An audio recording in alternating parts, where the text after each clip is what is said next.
Good day everyone! Today, I will show you how to start an IV fluids and an antibiotic infusion properly, as well as few proven techniques in order to prevent those annoying bubbles that can be found along the tubing, which the infusion pump always detects, which can ruin your schedule.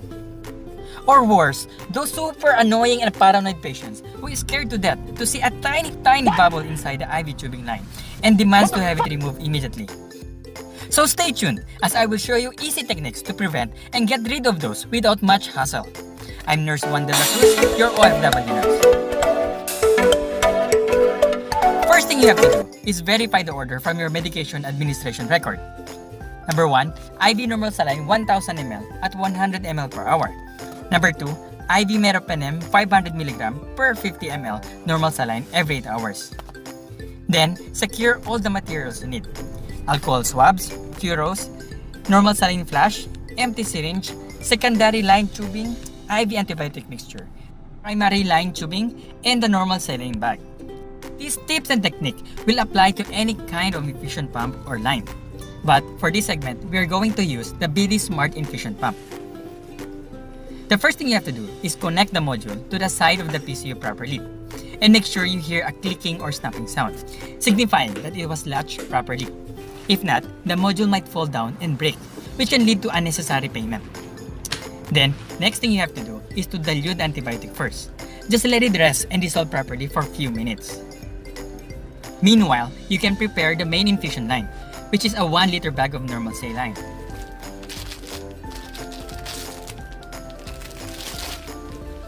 Remove the outlet port cover, then clean it with the alcohol swab.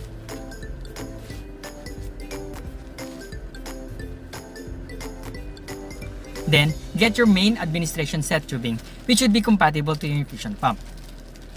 Make sure when you remove it from the bag to keep the tips from touching anything to keep it somehow sterile.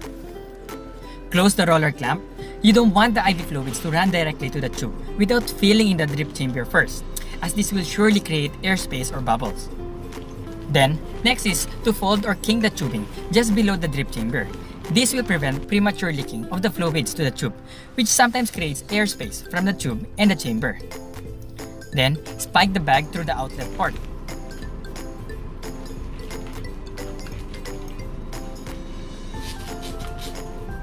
Before filling up the drip chamber, position or angle out the chamber to 45 degrees angle. So when the fluids flows down, it will just slide through the drip chamber side, lessening the chance of bubble formation. This is really effective, especially if you are priming an antibiotic that tends to create much bubbles, like IV clindamycin or vancomycin. Then, squeeze the drip chamber gently.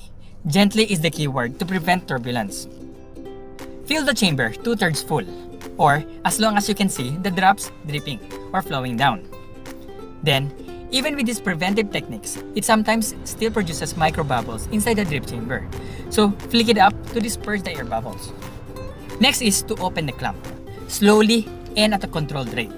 Then, prime the line slowly past the blue area or the sensor line. This is the most important part, which is to fill in or to prime the line without creating bubbles, as the machine will only detect bubbles going through this area.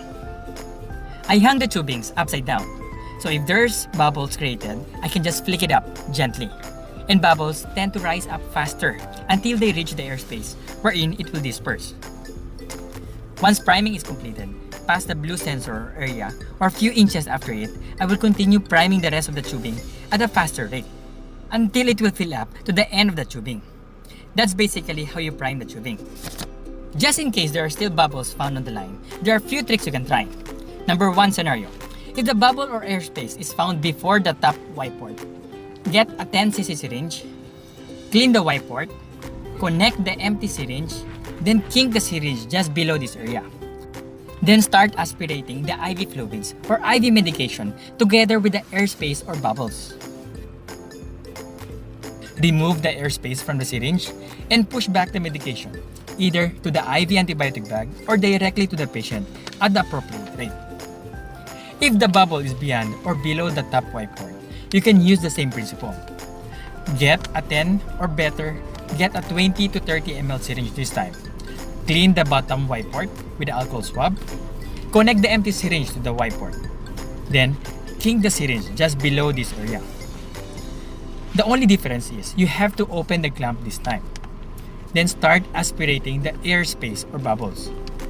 Remove the air from the syringe and push back the medication either to the IV antibiotic bag or directly to the patient at the appropriate rate. This is really handy, especially if the IV tubing is already connected to the patient with loads of tape secured to a very hairy and sensitive patient. And priming or flushing is not really the easiest option. Third method is of course doing it the old way, which is just to flush out all the bubbles away if the tubing can be easily disconnected from the patient. Please don't do this with IV antibiotics as you might flush out the desired medication instead. Additional tip: if you see bubbles created within the blue sensor line, flick it very gently if you want to, or if you could, just aspirate it instead. This part of the line creates more microbubbles when you flick it, which is really hard and annoying to remove at times when you are in rush. So flicking on this area is a double-edged sword, flicking at own risk. Then, after priming, we will now load the administration set to the pump module. Open the module door. Remove the blue plastic cover from the line slowly. Place the upper fitment on the fitment recess on the module. Push in safely the clamp fitment into the recess of the pump module. You will hear a snapping sound, meaning it was launched in properly. Close the channel door and hold it in a closed position by grasping both the door and the instrument case with one hand. Then gently lower the latch door.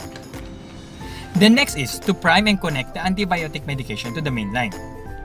First, check if the antibiotic powder inside the bottle has fully dissolved. If it did, next thing to do is to empty the antibiotic from the vial to the main bag by turning it over. Then, squeezing the bag gently, doing this multiple times until the antibiotic vial is empty. Then, turn it back upright, then flicker the bag as to disperse some of the bubbles found at the bottom area of the bag, especially near the spiking port area. Then, hang the antibiotic bag. Remove the cover or seal from the spiking area. Clean it with alcohol swab.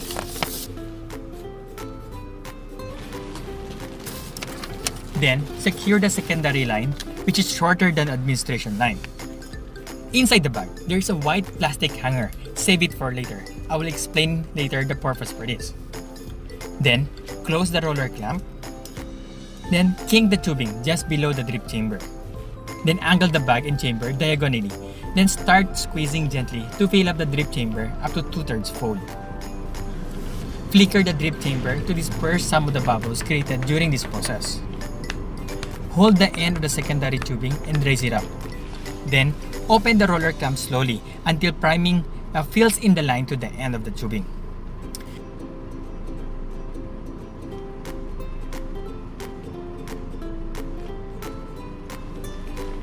Clean the top Y port with alcohol swab. Then, connect the secondary tubing.